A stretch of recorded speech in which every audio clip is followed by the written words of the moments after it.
안녕하십니까. 클릭이 사람의 유진수입니다. 19대 국회의원 시절 여의도 정가에서 실물 경제통으로 불렸던 이상직 전 의원이요. 중소기업진흥공단 제17대 이사장으로 취임을 했습니다. 오랜만에 또 전주에서 이곳 스튜디오에서 또 함께하도록 하겠습니다. 안녕하세요. 예, 반갑습니다. 이사장님 섭외를 하려고 하다 보니까 거의 뭐 아이돌 스타 스케줄처럼 굉장히 바쁘시더라고요. 아, 그래요? 제가 하루에 한 800km 정도 와. 이동을 하는 것 같아요. 예. 그러다 보니 좀 시간이 엇박자가 난 모양입니다. 네. 죄송합니다. 그러니까 또 중소기업진흥공단이 진주 혁신도시에 있어서 또 그렇죠. 더더욱. 예, 진주 혁신도시에 본사가 있고요.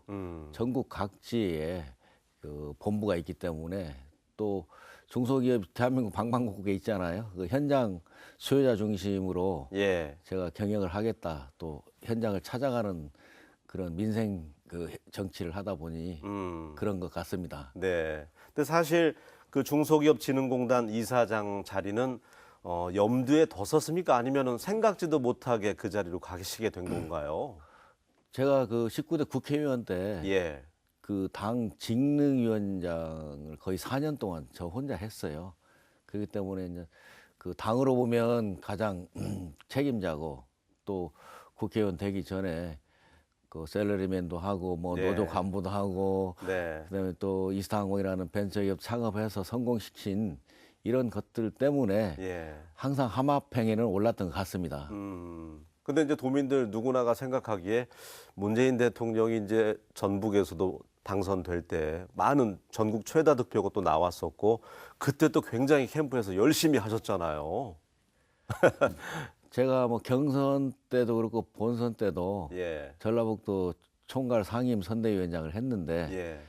그 문재인 대통령이 중소벤처기업에 대한 철학을 알았기 때문에 그 열성으로 일을 했고 운동을 했던 것 같습니다. 예. 그 결과 굉장히 그 힘든 과정이 있었는데 네. 도민 여러분들이 문재인 대통령의 진정성을 알고 물론 저도 뭐 열심히 했지만 네. 처음으로 전남 광주를 뛰어넘어 전국 1등을 기록을 했어요. 그 결과 네. 문재인 대통령이 공약했던 대로 전라북도를 전남 광주에 귀속되는 게 아닌 별도의 도로 생각하겠다. 전라북도 인재를 많이 등용하겠다. 네. 이런 말씀을 하셨고 실제로 뭐 공공기관뿐만이 아니고 차관 뭐 이런 부분에 공무원들이 굉장히 중요한 자리에 많이 등용이 됐습니다. 또 이사장님도 중책을 맡게 됐고요. 지난번에는 보니까 그 대통령 해외 순방 두바이 다녀오셨죠? 예, 두바이하고 베트남 다녀왔죠. 가셔서 어떤 성과가 있었습니까? 그 문재인 정부의 신남방 정책의 일환입니다. 네. 거기에 발맞춰서 저희 중진공이 해외에 많이 나가 있기 때문에 그 베트남하고 아랍에미레이트의 중심부인 두바이를 다녀왔습니다. 그래서 베트남에서는 그 상공회에서 MOU를 했고 예. 두바이에서는 사르자와 그 두바이와 그 국가 기관 간의 또 중진공과의 그 MOU를 추진했습니다. 네. 이렇게 MOU를 추진하여야 그 신남방 교두부인 중동과 또 세계 3대 교육국인 베트남에 네. 진출하는 중소벤처기업들이 활용을 하고 또 네. 도움을 줄 수가 있습니다. 요즘 베트남이 뜨고 있잖아요. 박항서 축구 그 대표팀 감독이 좋은 성적 내면서 신한류 열풍이 또 제대로 불고 있던데 우리 중소기업들이 이 시기를 또 잘 활용해서 진출했으면 좋겠다는 생각이 들어요. 실제로 베트남이 저 중국, 미국에 이어 세계 3대 교육국이고 예. 거의 6,000개 이상이 기업이 나가 있어요, 베트남에. 근데 이번에 이제 박항서 감독 때문에 그 우리 히딩크 신화를 이뤘듯이 맞아요. 그래가지고 핫한 그 곳이 되었습니다. 이번에 네. 대통령께서도 베트남 갈 때 그 박항서 감독도 또 직접 만나셨고 그야말로 한류를 뛰어넘은 제2의 그 대한민국 같은 그런 그 느낌을 받고 왔습니다. 네.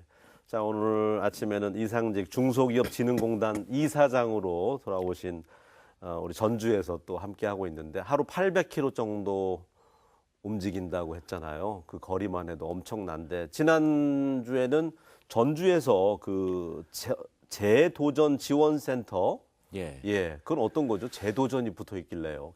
개소식이 있었어요. 제도전 지원센터 개소식이 전국에서 10번째로 개소를 했습니다.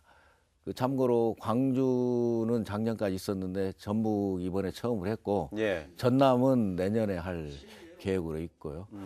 그 제도전은 말 그대로 창업했다 실패한 분들 아, 다시 도전하게끔 네. 상담하고 컨설팅하고 자금까지 지원해주고 또 요즘 전북이 현대중공업과 뭐 GM 철수로 굉장히 그 기업인들이 굉장히 힘든데 네. 그 사업 변경 음, 이런 부분도 컨설팅해서 그 자금을 지원하고 그 토탈 원스톱 지원하는 센터입니다. 그러니까 창업했다가 실패한 분들도 다시 재창업할 수 있게 도와주는 곳이 지난주에 개소한 전북 재도전 지원센터였군요. 예, 맞습니다. 예.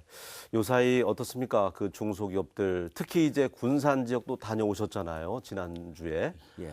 아, 우리가 이제 중소기업이 우리나라 수출에 버텨주는 버팀목 역할을 해왔기 때문에 우리나라가 지금까지 이렇게 잘 살고 있다고 생각을 하는데 우리 지역에서는 군산 지역에 있는 기업들, 그 특히 이제 그 GM 대우라 하청업체라든지 너무나도 힘들지 않습니까? 어떻습니까? 현장 둘러보셨을 때. 굉장히 그 안타깝죠. 그 실제로 GM 이제 철수를 했지 않습니까? 군산 예. 공장은. 예. 그렇기 때문에 GM만 거래하는 그 사업체는 거의 뭐 가동률이 10%도 안 되고 사업 변경을 하든지 아니면 그 뭐 국내의 현대 기아의 완성차든 글로벌 GM 이런 그 곳과 거래선을 튀어줘야 되고요. 뭐 예. 그렇지 않으면 사업 변경을 하든 이렇게 좀 굉장히 돌파구를 찾기가 난감합니다. 그런데 또 작년에 현대중공업이 또 철수를 했잖아요. 맞아요. 그리고 또 네. 6개월 전에는 섬유산업 백양도 철수를 했어요. 아, 그만큼 그 전라북도 경제가 완전 초토화돼 있는 상황입니다, 실제로. 예. 그래서 뭐 제가 다녀왔고 음, 이번 추경이 빨리 통과가 되어야 예. 그 고용 위기 지역으로 지정이 된 데 따른 경영 안전 자금 이런 등등을 빨리 저희 중진공이 집행하는 기관이니 좀 최대한 빠르게 그 우선적으로 군산 지역에 투입을 하려고 생각하고 있습니다. 좋습니다. 제일 급한 곳이 어쨌든 군산 아니겠습니까? 예, 예. 중소기업들 또 살아날 수 있게 희망을 좀 주셨으면 좋겠고요. 취임식부터 또 내부 업무 보고까지 소통을 그렇게 강조하신다고요? 그 이전에 이사장님은 소통이 좀 잘 안 된 편이었습니까? 저의 뭐 평소 지론이기도 한데요. 예. 퍼포먼스 성과를 내는 그 집단, 그 영리법이든 비영리법이든 뭐 전쟁 군인 집단이든 유엔 봉사 단체든 그 팀워크가 제일 중요합니다. 예. 그 팀워크를 끌어올리는 가장 그 핵심 방법은 좋은 소통입니다. 그래서 저는 항상 그렇게 살아왔고 네. 뭐 중진국 가기 전에도 그렇게 이제 경영을 했었는데 그 층층 시야 팀이 있고 본부가 있고 이게 결제하다 보면 소통이 잘 안 됩니다. 그래서 제가 취임식도 그랬고 네. 또 본부장 회의하는 것도 전 직원 다 모아놓고 열린 취임식 또 한 달에 한 번 회의도 열린 소통 회의 예, 이런 식으로 하고 있습니다. 네. 그러니까 직원들하고 좀 식사 자리도 좀 자주 하고 회식도 좀 하고 하면 저 밑에 있는 직원들의 또 어떤 힘든 점 이런 것도 파악하기 쉬울 것 같아요. 어떻습니까? 그게 가장 그것 때문에 하는 거죠. 예. 예를 들면 중소기업진흥공단은 대통령의 사람 중심 경제, 그 사람 중심 일자리 경제, 네. 그리고 혁신성장 공정 경제를 직접 실천하는 가장 핵심적인 기관이고요. 그걸 또 저는 누구보다 잘 알고 있고 또 네. 실무 경험이 있고 국회 경험도 있기 때문에 예. 직원들한테 이걸 바로 전달을 해야 되는데 그 방법은 그 열린 소통뿐이 없고요. 두 번째 또 지금 말씀하신 대로 네. 그 팀장이든 팀원이든 같이 회식하고 또 식사하면서 이런 등등이 결국은 좋은 소통 때문에 하는 건데 굉장히 처음에는 문화 충격이 있었는지 모르지만 네. 지금 굉장히 직원들이 좋아합니다. 좋습니다. 크고 작건 간의 조직에 있어서 소통만큼 중요한 게 없겠죠. LCC라고 하잖아요. 저가 항공. 이스타가 좀 잘 나가고 있습니다. 이사장님 못지않게 그 방북 또 예술단도 이스타 항공을 이용했고 또 이효 여사가 방북할 때도 이용했고 우리 도민들은 제주 군산 제주 또 항공편이 늘어나서 좋고요. 증변했죠. 예. 그리고 한 30% 지금 채용해 주나요? 전라북도 도민? 예, 지역 할당제로 하고 예, 있습니다. 예. 퍼센티지는 좀 더 늘려줄 수는 없고요. 그 3년 전에 이효 여사 평양 방문할 때 네. 그 박근혜 정부 시절에 비행기를 안 내어 주어 가지고 굉장히 힘들어 하실 때 예. 제가 또 흔쾌히 또 제공을 했고요. 음, 또 뭐 돈은 뭐 받겠습니까? 원가 정도 받았죠. 네네. 다행히 이제 그 이호 여사님은 그 예산 절감을 가지고 많은 물건을 네. 그 민간 단체한테 북한에 갖다 줬는데 음, 이번에도 평양 예술단 뭐 조용필부터 아이돌 가수끼리 갔는데 세 차례 다녀왔는데 이번에도 역시 굉장히 힘들었습니다. 그리고 뭐 미국은 협조를 했지만 또 네. 리스사인 아일랜드니 또 다른 데에서 협조를 안 하고 대북 제재 국가잖아요. 그러면 정부가 빨리빨리 그 페이퍼를 해주고 서류를 준비를 해줘서 빨리빨리 진행을 해야 되는데 네. 또 관료들의 특이한 그게 있고 해서 비행기가 아침 10시에 떠야 되는데 아침 7시까지 그 정부 부처로부터 서류가 안 온 거예요. 그럼 비행기를 띄우지 못하게 했는데 이건 그 국가적인 사업이고 좀 손해를 보더라도 네. 가야 된다 해서 뭐 제가 좀 그 지시도 하고 또 일적으로 했는데 네. 아무튼 갔다 오고 또 남북 정상회담 물꼬도 트이고 또 이걸로 남북 경협 이 물꼬가 트이면 좋은 일을 했다 저는 개인적으로 생각하고 있습니다. 어쨌든 또 그 숨어 있는 우여곡절이 에피소드가 있었네요. 예, 그리고 지금 말씀하신 대로 예. 그 전라북도 인재가 좀 안타까운 현실이지만 실제로 네. 전국 학생들 졸업생들과 비교하면 좀 실력이 떨어지는 건 사실입니다. 그럼에도 불구하고 전북에 본사를 두고 네. 또 전북 출신들을 30% 지역 할당제를 뽑고 있는 것은 큰 거죠. 굉장히 예. 굉장히 의미 있는 일이다. 역으로 따지면 다른 지역 그 청년들이 네. 굉장히 항의가 많다.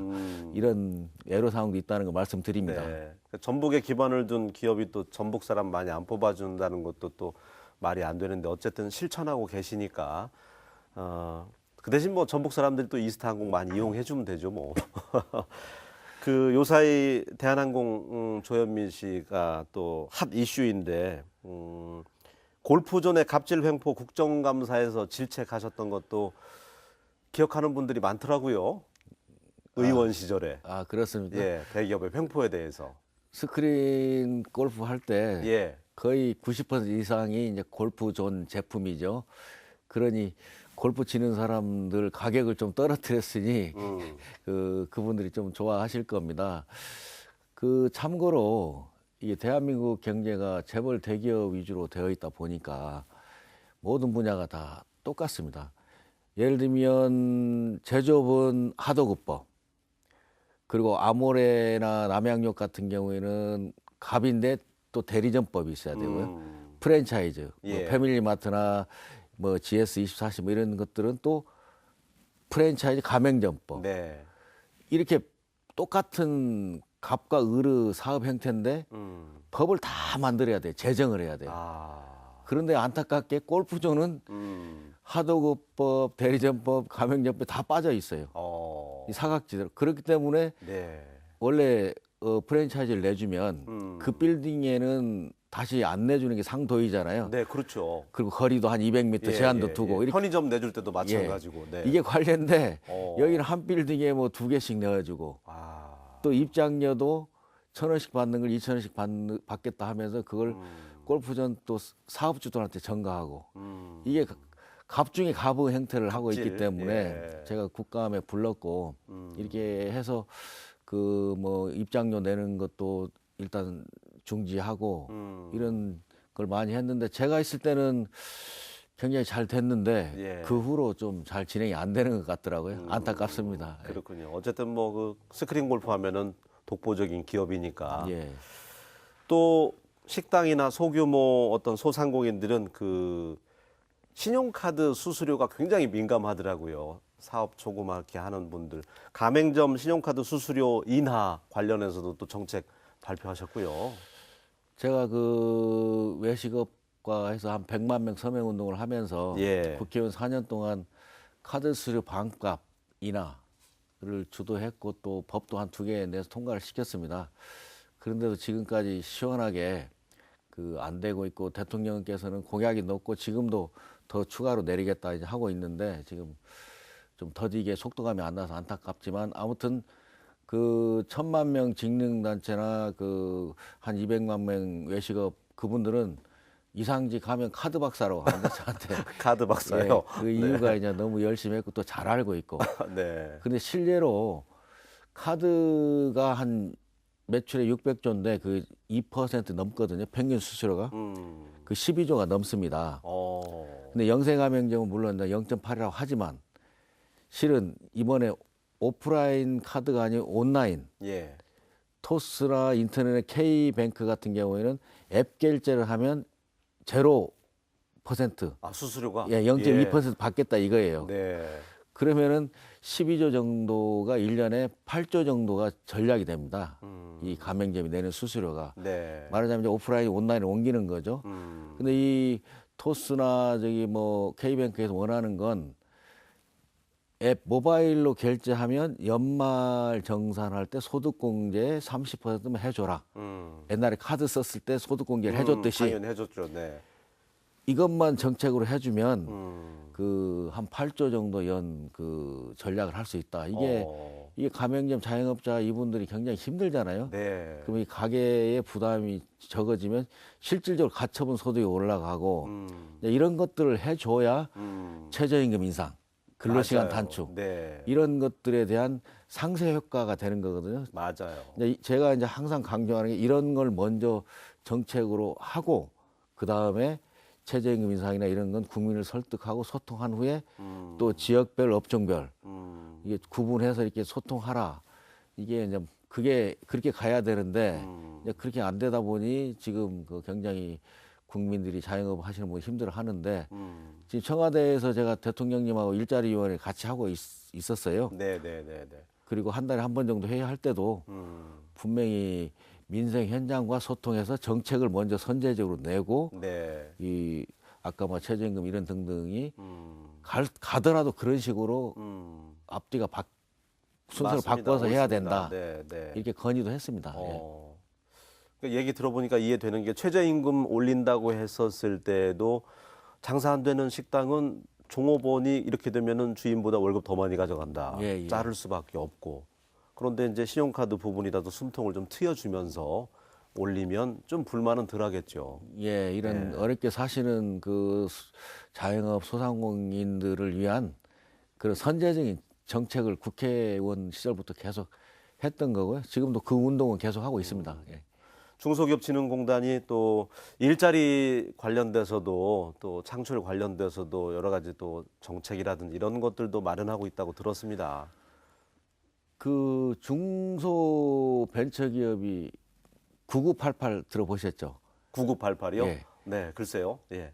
그 설명을 해주시다면. 회식할 때 99세까지 팔팔하게 88원. 살자. 예, 예, 예, 예, 예. 이런 건 이제 건배구호고 네. 실제로는 대한민국의 기업체 수 99%가 중소벤처기업이고요. 네.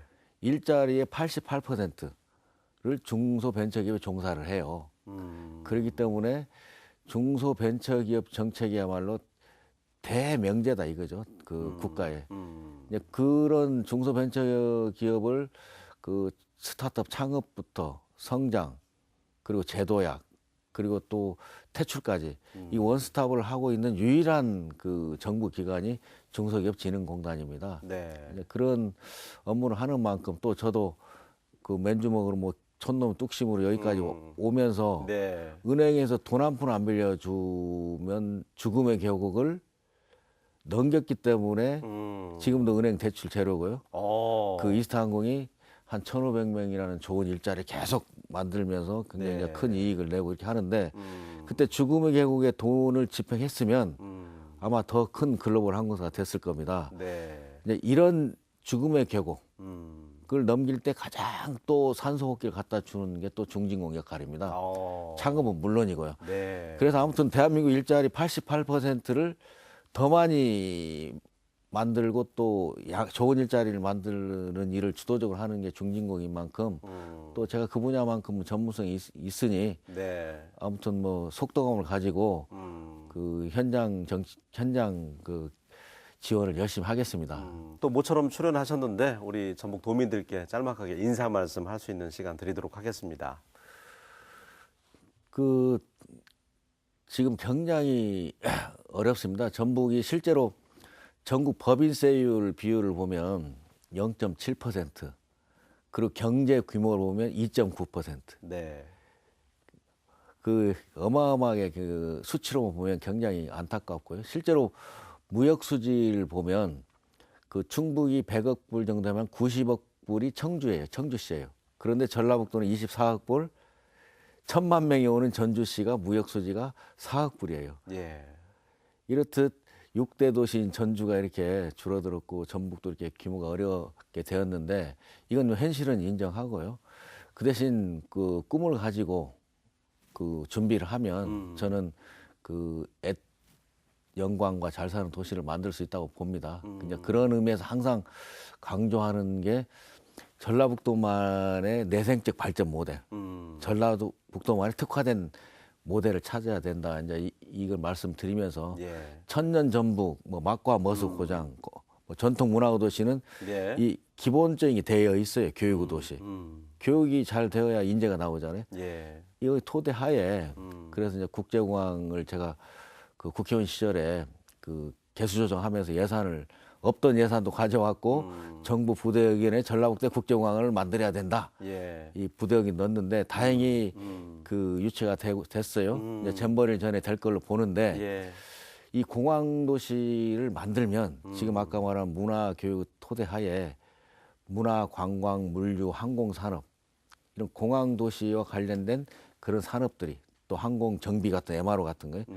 또 훈련 항공사 조종사 훈련 센터 같은 거 보잉 지금 앞으로 30만 명이 필요한데 네. 아시아에 이런 것들이 산업이 생길 겁니다. 그리고 또 제가 건의했고 문재인 후보 시절에 공약이 넣고 또 대통령이 되면서 마무리해준 기금운용부 뭐 완전히 내려왔잖아요. 예. 지금 금융 중심지로 이제 지정을 준비를 하고 있던데 연기금이 자본시장에 꽂힙니다. 그러면 이런 연기금 관련된 자본시장 개념이 되려면 금융도시 개념이 돼야 됩니다. 금융 허브가 또 완성이 되겠죠, 미래에. 공항도시, 금융도시, 문화의 도시, 또 농생명, 6차 산업 복합도시 이렇게 가면 예. 저는 그 전북이 차세대의 가장 그 글로벌 세계적인 도시가 될 수 있다. 그런데 한 10년 정도는 걸릴 건데 네. 좀 기대를 꿈을 갖고 차근차근 1년 1년 도전하셔야 된다. 저는 이런 말씀을 드리고 싶습니다. 그러니까 짚어주신 거 보니까 알찬 거는 다 지금 전북에 있네요. 예, 미래의 국제적인 글로벌 도시가 갖춰야 될 건 전북에 지금 다 기본 인프라는 되어 있습니다. 알겠습니다. 눈에 안 보이니까 사람들이 그냥 못 네. 느끼고 있는 건데. 조바심 느끼지 예, 말고 예. 기다리다 보면 10년 뒤에 전북은 달라질 것이다. 예. 알겠습니다. 앞으로도 우리 중소기업과 또 전북 고향이니까 전북 발전에 대해서도 늘 관심 두셨으면 좋겠습니다. 오늘 함께해 주셔서 고맙습니다. 감사합니다. 예, 요 며칠 제가 감기로 고생하고 있는데 목감기가 요즘 유행이라고 합니다. 건강 유의하셨으면 좋겠습니다. 저는 다음 시간에 다시 인사드리겠습니다. 고맙습니다.